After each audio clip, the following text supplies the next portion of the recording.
Coming to you all the way live from a little place somewhere in Cali.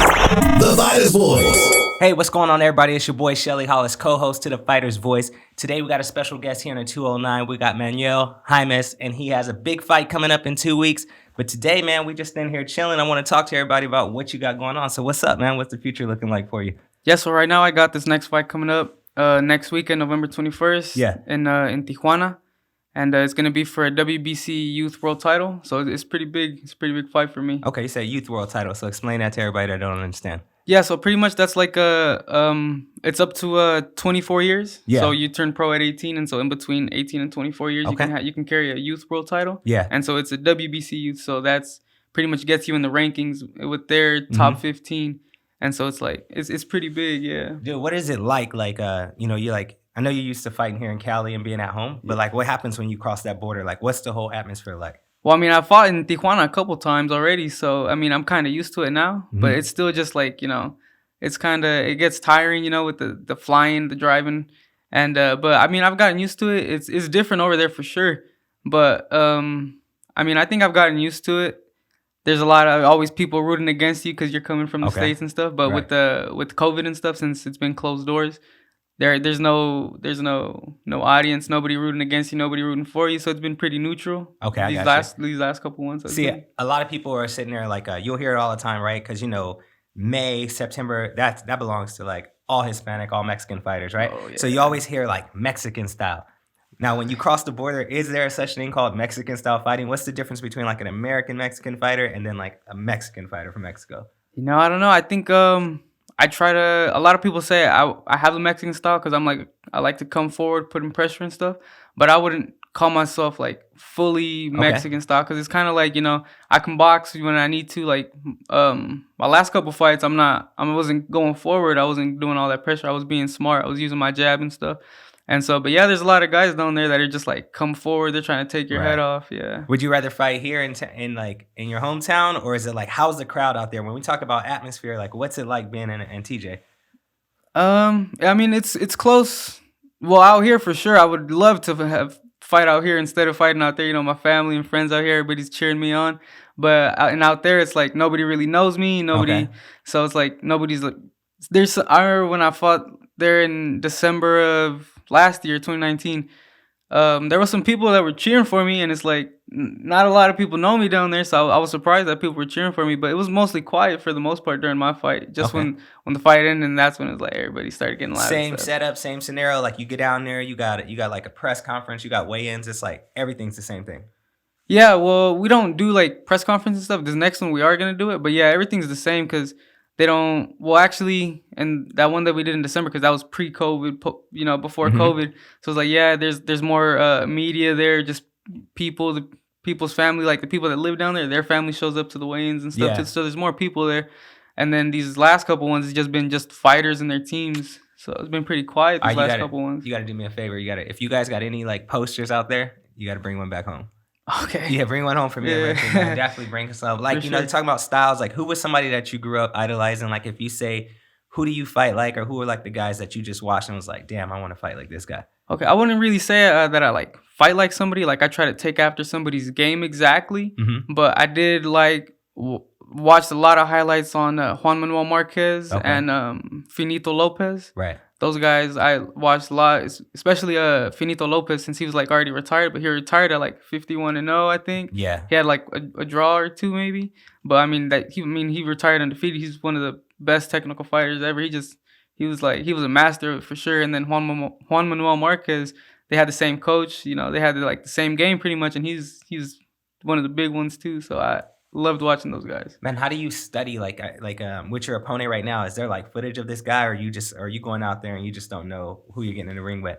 Yeah, no, we have one fight on this guy. We were able to dig it out online, and we got one fight on him. So it's good to have that. This is my last fight. I only had one fight of the guy, but it wasn't even his full fight. It was like 4.5 rounds of it. Okay. And so it's kind of like, you kind of just have to go off a little bit. And even this one is just one of his fights. He's 15-0. He has 15 fights. He could have had 15 different styles. We don't know. Right. We're going off of this one style. But, I mean, we just got to go as we can do, Oh, so what this we is know. you. So he's 15-0. You're 10-0. Yeah.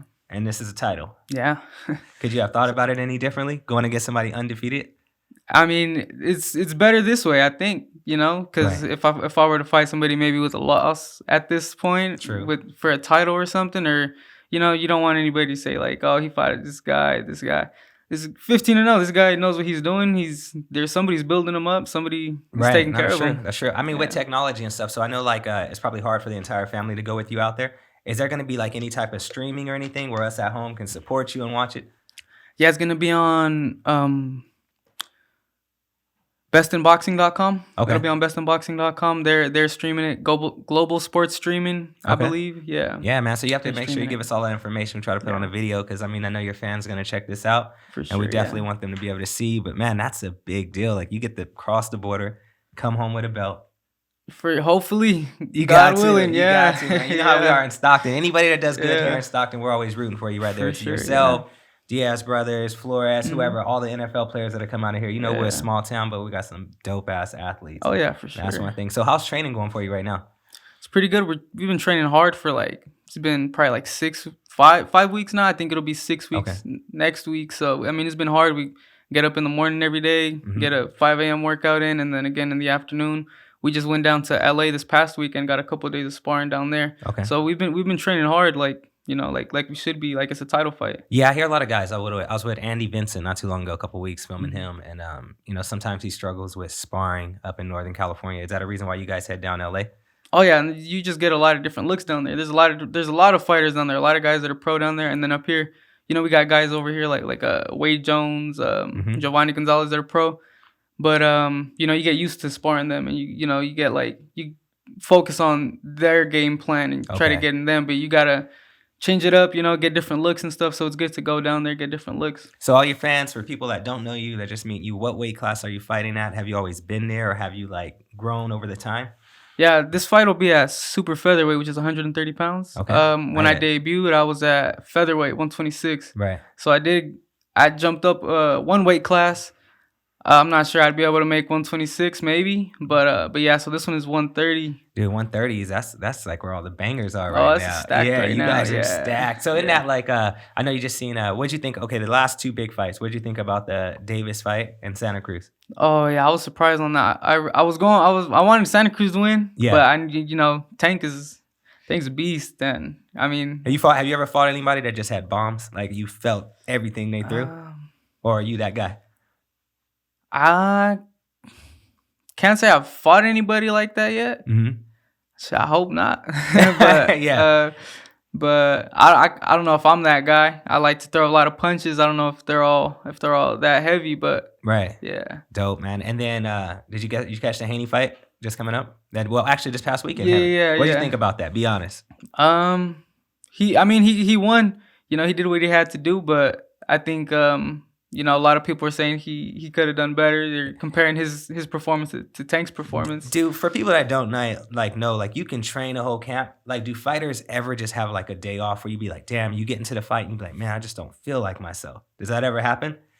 Oh, for sure. There's days when I go into the gym or a sparring day maybe where you're just a little off, but it happens. When you're in training camp, it's you're gonna have those off days. You're not gonna be perfect in training camp, but you're gonna have those days so that when you show up at the fight, you know what you got to do, and you'll be perfect that day of the fight. I hear you. I feel you, man. How long? So you in the corner, right? It's let's say it's round 5. You in the corner. It's a tight fight.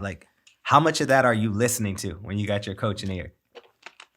I listen to my coach because, he's seeing things that I can't see. Okay. And maybe he's seeing that my opponent's tiring out or something, and I'm not seeing it. He's, my coach, I know he has that good boxing mind. Can you hear him when you're actually in the fight? For sure, yeah. I can probably hear him more than everybody. When I was fighting here at the arena, I could or at the Civic. Right. I could hear him more than I can hear everybody else. I could hear everybody else, but you kind of just tune that out and you just hear his voice. Yeah. That's dope, man. You feel like that. I played football, never boxed or nothing like that, but you do. You hear your coaches. It's certain voices that shit just register with you differently. Yeah, for sure. That's dope, man. So what's the plan? You guys are here another week, and then what are you guys going to do next week? We're taking off next Wednesday, I believe. We got a press conference down there. And then Thursday, we have COVID test, I think. And then that day, we're going to have to... the next day, Friday, is the weigh-ins, and then Saturday, fight night. That's going to be huge, man. That's going to be real good. So we got some big fights coming up. I was just watching the press conference live on YouTube, actually, with Danny Garcia and Earl Spence Jr. Oh, okay. Call it. I like Spence on that one. You like Spence on that one? I like Spence on that one, but it'll be a good one. Danny got some bombs too. Danny does have bombs, and Danny's been in there with competition too. I mean, they both been in there with Sean Porter, so we know that for a fact. So we got that, and then I'm also my big one I'm watching is the Kell Brook, trying to see what him and Crawford are gonna do. Crawford, yeah. And then I think Kell Brook is probably the biggest guy he's been in there with. For but sure, Crawford gives you no reason to doubt him. But what are you feeling on that? I like Crawford on that one. I think Crawford will take him, but I mean, you know, you look at Kell Brook's resume. His only 2 losses against good opponents. So yeah, he's still in there for sure. But I like Crawford on that one. That's gonna be some crazy, man. I think this whole next month, and then of course we get to see the just the reboot of Mike Tyson and Roy Jones Jr. Yeah. And then it's like what is it, holiday time or right after? I think it's a 28th or something. But I know Blake the Beast from Sacramento. Oh yeah, he's gonna be on that card. You know what I mean? Yeah. So that's gonna be interesting. And then like what's the wild stuff on? Oh, like Nate Robinson, the basketball player, is fighting that YouTube sensation. Oh, dude. really? Yeah. Oh, So I it's a didn't even crazy hear about card, that. all this online stuff, man. Yeah. And then for all the Hispanic fans, what would you have done, or what would you do if you were in Canelo Alvarez's situation right now? Oh, I mean, I know wherever he goes, he's gonna get paid for sure. You know, I think he's gonna get a bag anywhere he goes. You get the bag. Yeah. Would you? Okay. So would you go for the bag? Would you be like, all right, man, I'm going PBC, or I'm going Top Rank, or would you be like, or would you pull a Mayweather and be like, you know what, Canelo Promotions? Oh, I didn't even think about that. But if your name was that big, if you were Canelo right now, would you go for the bag, or would you say I'm taking the whole bag? Would you split it with a promotional company, or would you be like, nah, it's my promotional team? I mean, Canelo has the power to do it. I think if I was him, I'd do that. Right, because he's the biggest name in boxing right now. Right, because De La Hoya did Golden Boy, but that was like towards the end of the year. But I think Canelo can do it right now. Oh, for sure. And be like relevant another 5+ years and just take the entire bag. Yeah, he could do that. Yeah. And then let's see what I hear about today. There was Manny Pacquiao's name came up. So like we've seen like the Mayweather McGregor thing. If you were like at the top of your career, would you, as a boxer, would you take that fight for the bag and not take a real boxing match, or would you just, or how do you feel about stuff like that when you see like a Floyd against McGregor, or there's a possibility that Pacquiao can fight McGregor? Would you do it, and how do you feel about it? I mean, Mayweather was already retired, right? And then he came out of retirement to fight him. That's how he got his 50-0, right?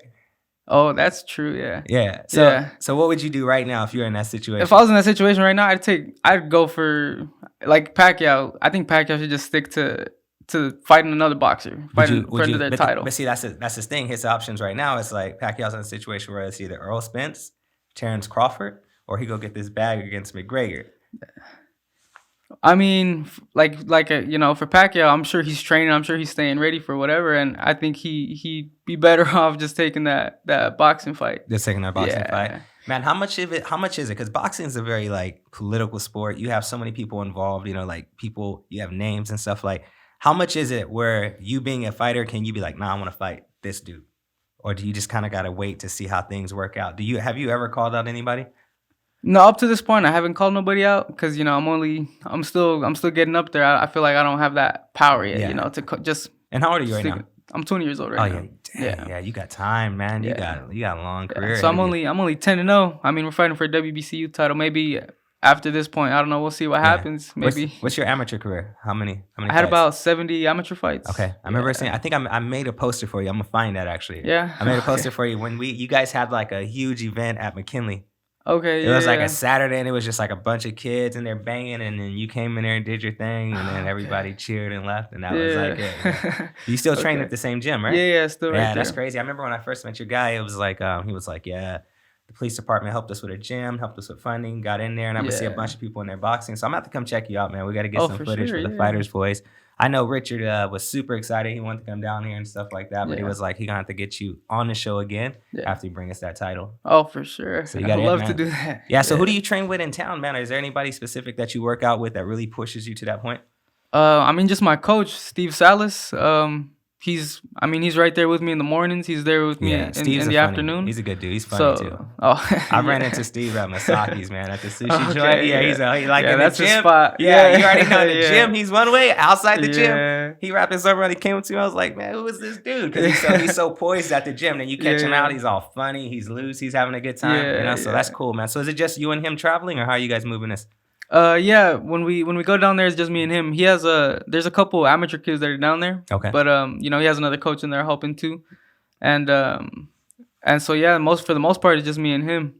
Dude, who's looking out for you right now? You guys got any sponsors on the team, or are you guys doing this solely by yourself? Nah, we're just doing it. Yeah, just with Toscano Boxing Promotions, they're helping us out a lot. Yeah. Man, when are they coming back to Stockton, dude? I was at the last fight. Actually, Blake was on one of their fights too. Yeah, he headlined. That was a banger. He was too. main event. I was co-main event. That was it. That was right. He might have been on there twice. I was co-main on one of them. Okay, I actually got footage, so I'm gonna have to go back and check, man. I might even have some video of you fighting. Yeah, because I was co-main for one of the times that he was main event. Yeah, that's right, man. They say anything about when you guys coming back to Stockton? Is there something you can drop to people, give them a hint possibly? I have no idea. Because you just don't know with COVID. Right.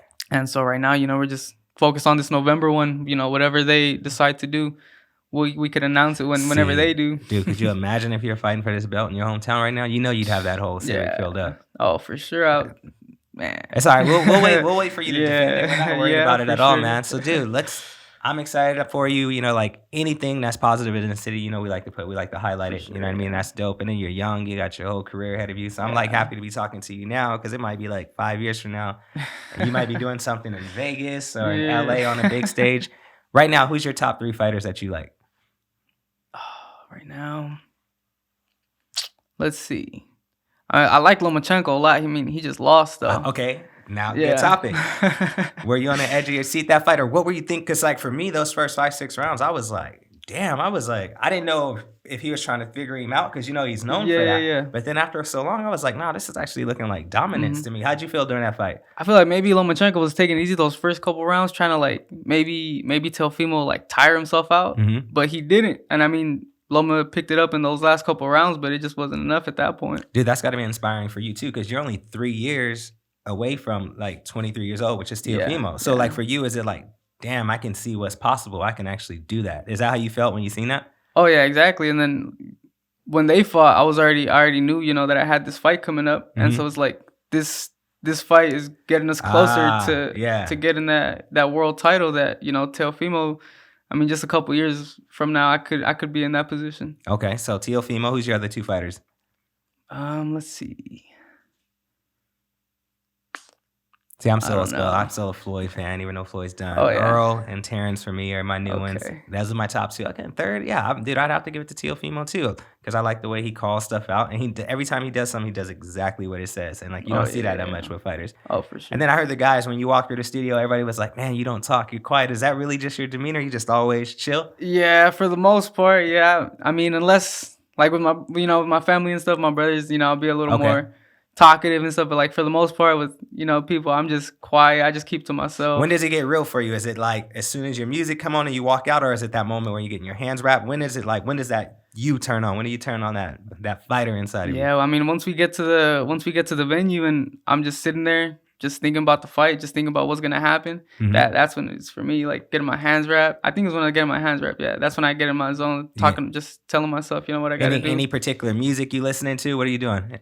Nah, I don't really listen to music before the fight. I just talk to myself in my head. Okay. Yeah, I just get myself motivated, encourage myself. What are you looking for? So you right there, bam, you guys come out, bell, ref's about to send you guys to fight. Are you the type of person where you like to gauge it? Do you like to make the first contact? How do you gauge your stuff? How do you get into the zone? Do you like to get hit first and be like, oh damn, that's nothing? Or what do you do? I think you could tell a lot when you touch gloves, when the referee's touching gloves. Okay. If it's a little soft, then you kind of be like, this guy has some soft hands. Maybe he got a weak punch. But I don't know. I just like to take that first round to really, feel him out. A lot of people do. And I think after that first round is when I could tell myself, all right, let's turn it on. Man, so how many rounds are we going for this one? It's 8 rounds. 8 rounds. Yeah. Man, does that feel fast to you? Or is it long? Now that you reached that point, what is it like? How do those rounds go at this point where you're a professional? Is it different from amateur? Oh, amateur was real fast because it's 3 minutes. Yeah. I think 2 minutes was just the max. Yeah, it's just all out, just throwing a lot of punches. So that goes by nothing. So then you go 4, 6, 8 rounds. It starts feeling a little longer, but you're conditioned for it. You're ready for it. So it's not too bad. Have you calmed down now in the ring? Have you got to the point where, I remember when I was playing ball, I got to college and the game kind of slowed down to me. Has it slowed down to you a little bit in the ring? Can you kind of like anticipate and see stuff coming, or is it still just all instinctive? Yeah, I remember telling my coach for a couple fights, like a couple of my first fights, like after the fight, I remember telling him like I don't remember, like, you know, it's hard for me to remember what you were telling me in the corner. Like when we were in the corner, you're talking to me, and a lot of the time, like I'm listening, but it's just going by so fast for me. Like That's dope, dude. And then these last couple fights, I told him, I was like, yeah, it's you know, I'm able to you know, like I feel like I'm more engaged in the fight. Like it does slow down for sure. Okay, Yeah. I'm with that, man. Well, dude, man, I'm happy you're here. You are more than welcome to come back anytime you want. I know Richard definitely wants to get you on. Sure. I can't wait to hear the details of the fight. We're gonna tune in. This guy right here is undefeated. We plan on bringing him back home to 209 with a belt in his hand. For sure. So go ahead, man. Tell your fans where they can find you, what to look out for. Follow me on Instagram at Manuel Jaimes B, and just tune in for this fight. You don't want to miss it. I'm coming home with my hand raised with that belt in my hands. Hopefully, it'll be a great fight for sure. That's dope, man. Hey, I want to thank you guys again. Once again, I'm Shelly Hollis. I'm the co-host of The Fighter's Voice, and you guys have been hit with the latest news. It's about to be a new champion in town, and we're looking out. We're going to bring him back on the show, man. So, hey, thanks for coming, my dude. Thank you for having me. For sure. Appreciate it. Thumbs up for Richie. This is ring announcer Lupe Contreras, voice of Top Rank Boxing and of La Jaula for Combate Americas. And you are listening to The Fighter's Voice. As always, thumbs up for Richie.